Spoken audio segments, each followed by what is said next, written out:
Hello viewers, আজ আপনাদের জন্য নিয়ে এসেছি খুবই পরিচিত ইন্ডিয়ান রেসিপি ছোলা ভাটুরা।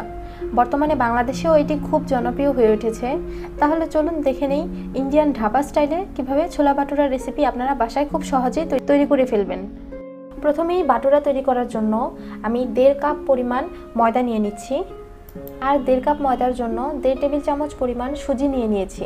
সোডা নিয়ে নিচ্ছি 1/2 চা চামচ। এটাকে একটি চালনি দিয়ে এভাবে ভালো করে মিহি করে নিতে হবে, কারণ খাবারের সোডাগুলো একটু দানা দানা হয়ে থাকে, যার জন্য এভাবে মিশিয়ে নেবেন। 2 চা চামচ বেকিং পাউডার এবং 1 চা চামচ পরিমাণ লবণ নিয়ে নিচ্ছি। লবণটা আপনাদের স্বাদ মতো নিয়ে নেবেন। এখন সবগুলোকে এভাবে বেশ ভালোভাবে মিক্স করে নিতে হবে। তেল নিয়ে নিলাম 1 টেবিল চামচ। তেল নেওয়ার পর হাত দিয়ে ময়দাটা একটু ভালোভাবে মেখে নেবেন। আর এখন আমি নিয়ে নিচ্ছি 1/4 কাপ টক দই। টক দই নেওয়ার পর এভাবে ভালোভাবে হাত দিয়ে মিশিয়ে নিতে হবে। এখন হালকা কুসুম গরম পানি নিয়ে আস্তে আস্তে ভালোভাবে আমাদেরকে ডোটা তৈরি করে ফেলতে হবে। ডোটা তৈরি হয়ে গিয়েছে। এখন হাতে সামান্য পরিমাণ তেল নিয়ে ডোটাকে এভাবে গোল করে আমরা আধা ঘন্টার জন্য রেখে দেব।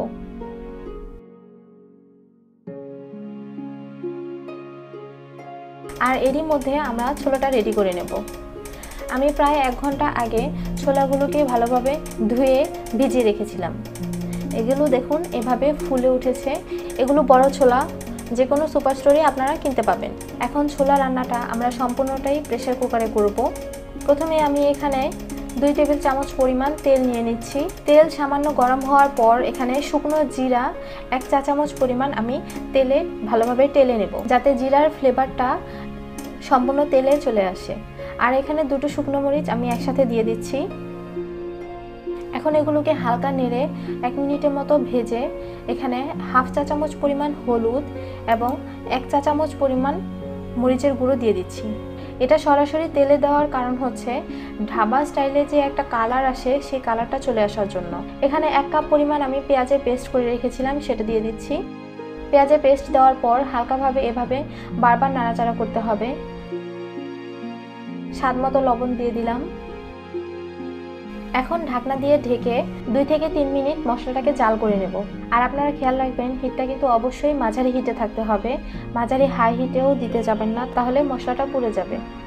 3 মিনিট পর ঢাকনা খুলে 1/2 চা চামচ পরিমাণ আদা বাটা এবং 1/2 চা চামচ পরিমাণ রসুন বাটা নিয়ে নিচ্ছি। এখন এগুলোকে মশলার সাথে আবারও ভালোভাবে মিক্স করে নিতে হবে। এখন গরম মশলা দিয়ে দিব। এখানে 2টি এলাচ একটু ফাটিয়ে দিয়েছি, 1টি তেজপাতা, 1টি লং এবং 1টি দারচিনি এভাবে ভেঙে আমি দিয়ে দিচ্ছি। এভাবে হালকা নাড়াচাড়া করার পর 1 কাপ পরিমাণ কাঁচা টমেটোর পেস্ট দিয়ে দিচ্ছি।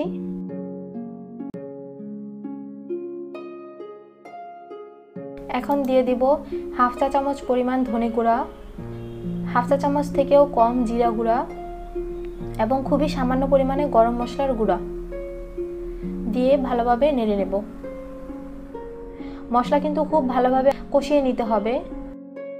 এখানে আমি 1/2 চা চামচ থেকেও কম পাপরিকা গুঁড়া নিয়ে নিচ্ছি। এটা একদমই অপশনাল, আপনাদের হাতের কাছে যদি থাকে তাহলে আপনারা ইউজ করবেন, আর নয়তো এটা স্কিপ করবেন। এটা জাস্ট একটা এক্সট্রা কালারের জন্য আমি এখানে ইউজ করেছি। সবগুলো মশলা এভাবে মিক্স করার পর আবারও ঢাকনা দিয়ে আমরা 3 থেকে 4 মিনিট মশলাটাকে ভালোভাবে কষিয়ে নেব। এভাবে যখন মশলাটা একদম সুন্দরভাবে শুকনো শুকনো হয়ে যাবে, তখন এখানে ছোলা দিয়ে দিচ্ছি। এখন ছোলাটাকে একটু নাড়াচাড়া করে পরিমাণ মতো পানি দিয়ে দিতে হবে। এখানে 1 কাপ ছোলার জন্য আমি 1.5 কাপ পরিমাণ পানি ইউজ করেছি। এখন প্রেসার কুকারের ঢাকনাটা লাগিয়ে আমাদের 5টা সিগন্যাল আনতে হবে, যাতে ছোলা একদম সুন্দরভাবে হয়ে আসে।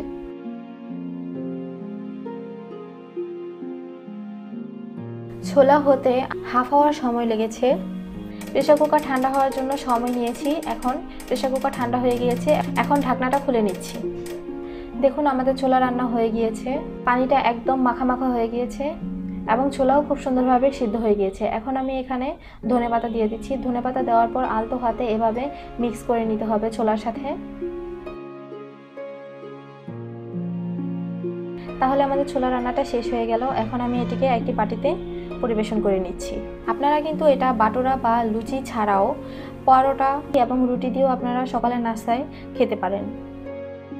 এর মধ্যে আমাদের ডোটাও রেডি হয়ে গিয়েছে। এখন এটাকে আর একটু হাত দিয়ে সামান্য মথে নিয়ে সমান করে আমরা টুকরো করে নেব। এখানে আমি 5টি টুকরো করে নিচ্ছি। এভাবে একটি টুকরো নিয়ে হাতে আলতোভাবে এটাকে গোল করে নিতে হবে। এভাবে করে আপনারা সবগুলো গোল গোল করে বানিয়ে নেবেন।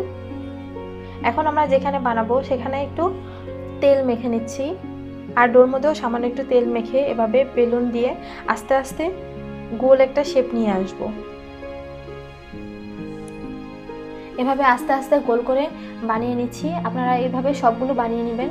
এখন আমি প্রথমেই একটি কড়াইয়ে তেল এভাবে গরম করে রেখেছিলাম, আর এটাকে অবশ্যই ডুবো তেলে ভাজতে হবে। তেলে দেওয়ার পর আস্তে আস্তে তেলটাকে উপরে এভাবে ছিটকে দিতে হবে, নয়তো কিন্তু ফুলবে না, আপনারা এটাও খেয়াল রাখবেন। আর এভাবে এক পাশ হয়ে যাওয়ার পর আরেক পাশ এভাবে উল্টে উল্টে দিবেন।